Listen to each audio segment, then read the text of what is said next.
Ever since I was a kid, I always wanted to buy myself a PlayStation, so I have a PlayStation 1, 2, 3, 4, except for PlayStation 5, and I still think, till this day, it's not worth to buy this console. And since we are going to the end of this generation, because as you notice, it's been already 5 years since the PS5 came out, and everybody's like, oh my god, I'm so excited for the PS6 to come out, only to realize the PS6 is only 30% more powerful than the PS5.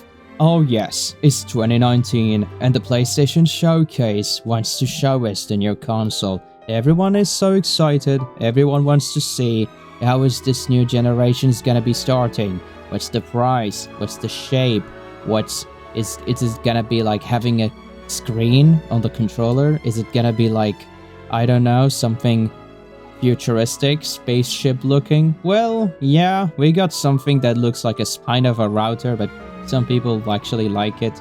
And yeah, it's like capable of running 4K games, and there's also like an 8K on the box that got removed later for some reason. And also, they talked about it from the technical perspective. They said, oh yeah, we worked so hard to make the PS5 much better than the PS4, and we also inserted a better cooling system because, we saw everybody's PS4 turning into a jet engine when they turn it on. So yeah, we put a liquid metal on there that hopefully won't fall over the other component when you put it in the wrong position. So yeah, $500 for a console? I mean, that sounds like a good deal, and it is capable of running PS4 games. Okay, that's pretty good. But yeah, launch games? No, there's only fucking two games. There's only two launch titles for the PS5, and they are just two games. Okay, Demon's Souls Remake and Ratchet & Clank Rift Apart. Those are the only two PS5 games launch titles. There are, well, one of them is actually only exclusive, the other game is on PC currently. But yeah, when you think about it, those are the only two games that are only PS5 only games. And for God of War Ragnarok and Horizon Forbidden West, those two games, well, they were showcasing the power of the PS5 on them, but those two games were also available on the PS4, and they were running pretty good. So what's the point of getting yourself a new console if some of those games, you can still play them on the older gen, and I still don't have to spend a lot of money just to get more frame rate? People didn't see that as a valid reason to upgrade. Until this day, we are getting games on the PS4. We are getting a port of Hogwarts Legacy on the PS4. We are getting a port of Star Wars Jedi Survivor on the PS4, and it looks much better than the new gen copy. How is this fucking possible? I'm absolutely shocked by how weird this generation is.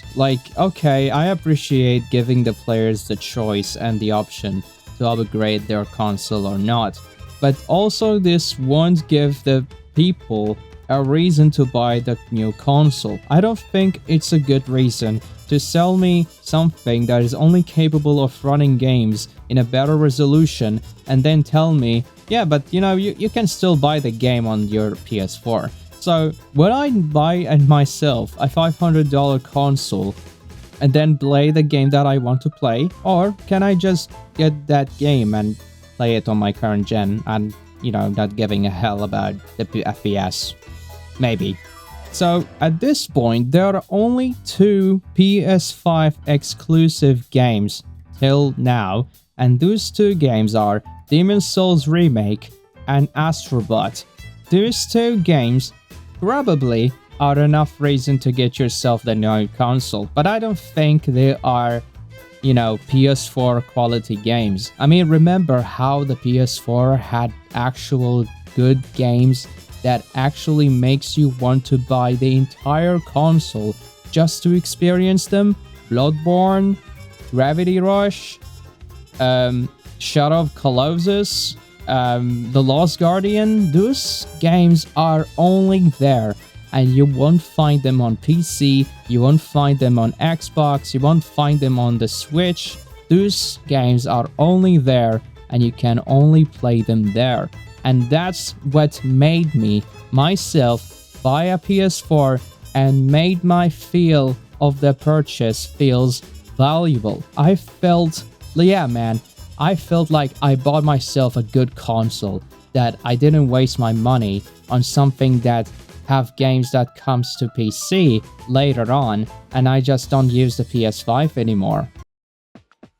Now, I'm not saying this because I'm a PlayStation pony or a PC master racer, but to be honest with you, I really liked how things were back in the day, how Xbox had their own exclusives with Halo, how PlayStation had their own exclusives with Uncharted and Killzone and other games, and how the PC wasn't getting those games, and the PC players had the reason to buy these games to actually try them, and they were actually kind of beneficial because you get the chance to try the other exclusives on that console. Nowadays, most Xbox games come day one to PC. PlayStation games, yeah, just wait for 2 years and you get them on Steam. So yeah, the idea of upgrading to a new generation of console doesn't sound good anymore, and unless if you are too lazy with upgrading your PC and you are okay with paying for online subscriptions.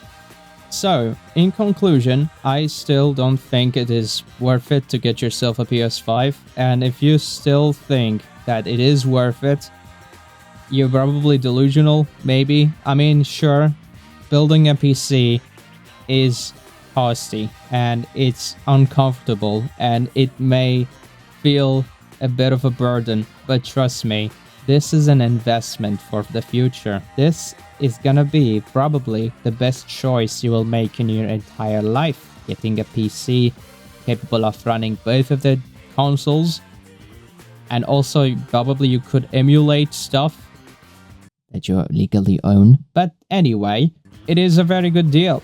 And if you are probably a PS3 player who wants to upgrade to PS5, then go ahead, do it. You will be able to play PS4 games and PS5 games. That's the best of both worlds. Anyway, that's all for today's video. I hope you like it, and I hope you support me with sharing the video, liking it, and subscribing if you want to see more content. And see you next week. Bye bye.